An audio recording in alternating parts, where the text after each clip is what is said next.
Canceling your Epidemic Sound subscription is really easy to do. Now, first thing you need to do is you need to go to the epidemicsound.com website. Now, once you're here, you can simply log in with Google or whatever account you actually want to cancel. And how you do that is you click on this option in the top right. You can see I'm already logged in, but you want to go to account from here.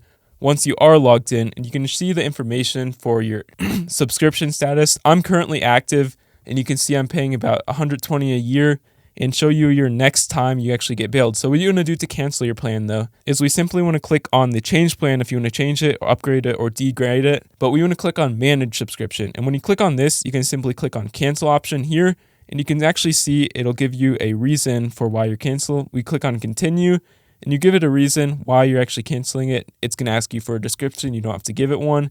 Or you can just click on no and continue, and you simply have canceled your Epidemic Sound subscription, which will last until you actually reach the expiration date for the time you're paying for.